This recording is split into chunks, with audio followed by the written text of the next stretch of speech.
I'm just Nick, and this is the Earthquaker Devices Hoof Fuzz.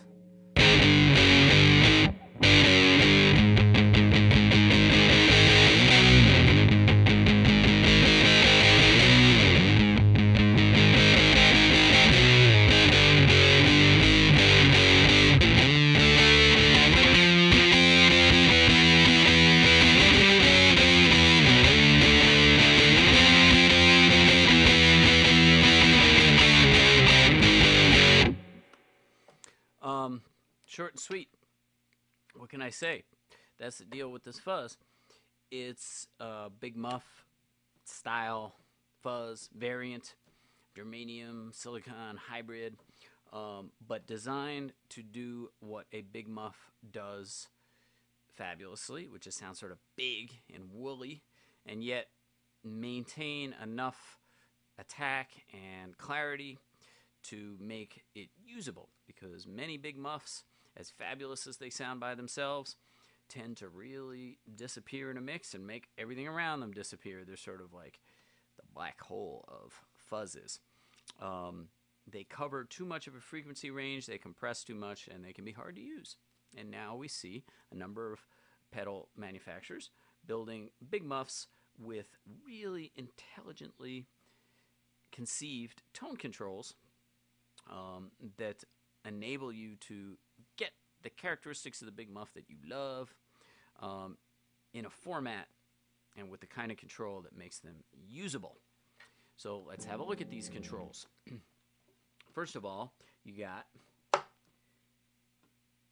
going to start over here. You got a level control. There's a hell of a lot of volume available out of this pedal, which is useful because you can use it to both provide some fuzz and kick your amp's front end into overdrive. Add some distortion there, and some of the nicest fuzz tones you'll get is by backing off on the degree of distortion, on the gain on the pedal, and giving enough of a volume boost to the front end of your amp so that you get this delicious melange of fuzz and preamp distortion. Maybe even a little output tube distortion. So that's a good thing. That's something we want in a fuzz, is a lot of volume available, and this has tons of it, as you can see. I'm already all the way down here at, I can't do the clock things from this side. I'm like a quarter of the way up, okay? A little bit more than a quarter of the way up. What am I playing into? I guess I got to tell you for this fuzz. It's kind of important. I'm playing into a car Rambler, which at the moment is super clean, and it's a blackface sounding kind of amp. You know, pretty regular, something you're kind of familiar with. Not super bright, but bright enough. Doesn't really matter with this pedal because, again, tone controls are going to allow you to dial this thing into any number of rigs and have it work just fabulously. You have a pretty big range of the available fuzziness. That's your fuzz knob. See, I'm going counterclockwise, I think. I can't reverse it. I'm looking at it upside down. From pretty low gain for a fuzz, more fuzz facey sounds even. And you know, a lot of Big Muffs don't seem to allow you to get that kind of dynamic control. Roll off my volume control on the guitar. And I barely have any fuzz. It's clean as anything. But it didn't darken up too much when I roll back, and as I come up, nice even onset of distortion, of fuzziness.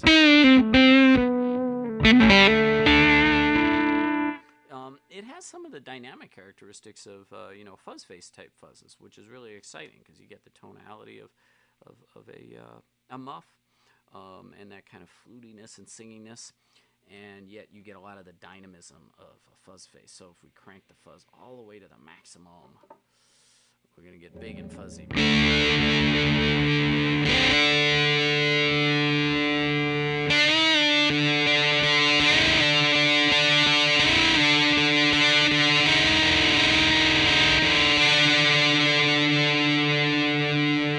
Lots of fuzziness, lots of sustain, great single note. And still enough attack. It's not crazy compressed, and that's at the maximum. That's with a lot of sustain. I don't know how they did that. Okay, here's where the money's at What does that even mean? That doesn't even sound right. I don't even think that's an expression. Here's the cool thing. How about that? You got a tone control, which goes from sort of rolled off high end, a little bit darker, doomier, up to really bright and crinkly.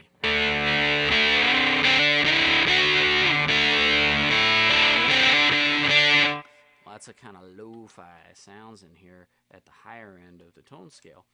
But that's only half the story. You also have this thing called a shift knob, which is basically shifting the frequency emphasis of this tone control. If we go all the way this way, it's going to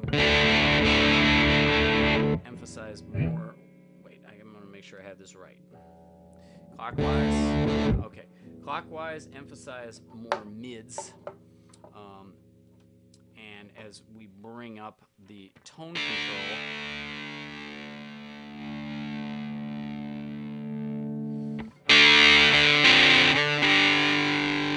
still going to have a fair amount of mids even at that extreme. It's going to be a little thicker. And in the middle here, again, a kind of more cutting mid-range emphasis. And a lot more lows. Go counterclockwise, and we're going to scoop the mids through the full range of the tone knob. So even toward the dark side of the tone knob, counterclockwise. I'm clipping like crazy. Got too loud, see? It also affects how the volume works. Sorry about the clipping. Toward the dark side, we still have more highs than we did with the shift knob the other way. As we come up,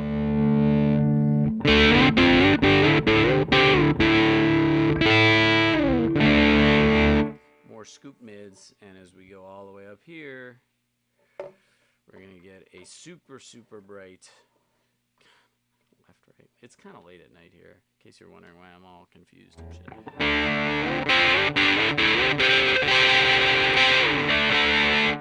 What am I trying to say here? This changes how this works. So you get a whole infinite number of positions to put this, and that gives you infinity times infinity tonal voicings. How about that? A lot more range. This changes how this works. Look, bottom line is you can dial this thing in, okay?